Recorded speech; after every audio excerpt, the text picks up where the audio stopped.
सरकार ने यह साफ बता दिया है कि इस तरह की हिमाकत अगर कोई करेगा, इस तरह की कट्टरता अगर कोई फैलाने की कोशिश करेगा तो उसका यही हश्र होगा।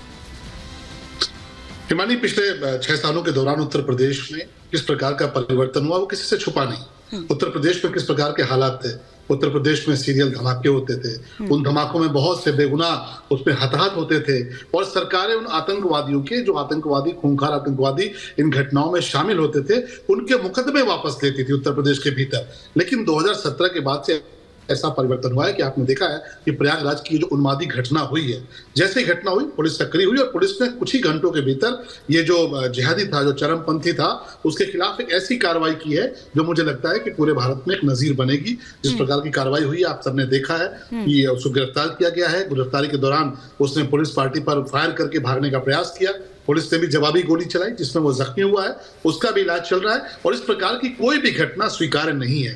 जो भी इस प्रकार की घटना में शामिल होगा या इस प्रकार की कोई कोशिश करेगा, उसके साथ इतनी कड़ाई से पेश आएंगे कि पूरा देश के सामने एक तस्वीर प्रस्तुत होगी। और मुझे लगता है कि अपने आप में बहुत ही दुर्भाग्यपूर्ण घटना है। वो कौन से लोगों को फॉलो करता था, किनको वो अपना रोल मॉडल मानता था, ये सारी बातें आपके सामने आ चुकी हैं कि किस प्रकार से अतीक अहमद को वो अपना रोल मॉडल मानता था, किस प्रकार से वो पाकिस्तान के मौलाना की बातें सुनता था, उसने बताया कि यूट्यूब पे सुनता था। तो तमाम सारी ये जो लोग हैं जो नफरत भरते रहे जहन में, वो नफरत अब उत्तर प्रदेश में चलने वाली नहीं, वो चलने वाली नहीं है। और अगर उस पर कड़ाई से एक्शन किया जा रहा है, लिया जा रहा है अनुराग भदौरिया जी, तो फिर आपको काहे इतनी दिक्कत हो रही है? देखिए, पहली बात तो आप कोई अंतर्यामी नहीं है कि मेरे मन की बात आप जान गए कि आपको क्यों दिक्कत हो रही है। ऐसा तो मैंने कहा क्या? तो ये नैरेटिव तमाम नेता कह रहे हैं, बनाना बंद कीजिए। अच्छी बात है, इस तरह की बात कर रहे हैं। मेरी बात सुने। नहीं, अरे बात तो सुन लीजिए।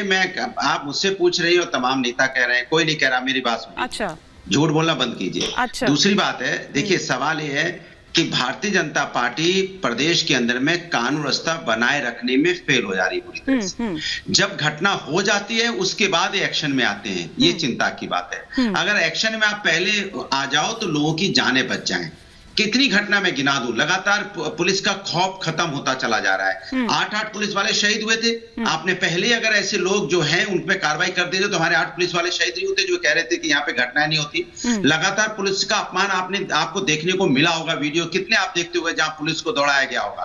मैं इनसे सवाल पूछना चाहता हूं, ऐसी कोई घटना जो होती है वो घटना निंदनीय है, होनी नहीं चाहिए। इसके मतलब आपकी कानून व्यवस्था पूरी तरह से चरमरा गई है। जब आप राजस्थान में कन्हैयालाल की घटना होती है, आप हल्ला मचाते हो क्योंकि सरकार वहां आपकी नहीं थी, इसलिए आप हल्ला मचा रहे थे। आज वैसी ही घटना उत्तर प्रदेश के अंदर हुई है, तो इसके मतलब आप मान लीजिए कि उत्तर प्रदेश की कानून व्यवस्था पूरी तरह से फेल हो चुकी है। आप मानिए उत्तर प्रदेश में आप जिम्मेदारी से भाग रहे हैं। किसी की हिम्मत कैसे हो जाती है? अगर वो दूसरी की तकरीर सुन रहा है, कोई कह रहे हैं लेकिन कि इलाज कर दिया। डिपार्टमेंट क्या कर रहा है? सलभ जी का खुद का ट्वीट है, वो कह रहे हैं कि इलाज कर दिया। हाँ, तो इलाज तो आपने बाद में, मेरी बात सुनिए, इलाज आपने बाद में किया। पहले घटना हुई ना, आप उसका परिवार, जिसके साथ घटना होती है उसका परिवार बर्बाद हो जाता है, पता है आपको? परिवार का परिवार खत्म हो जाता है, फिर आप जगते हो।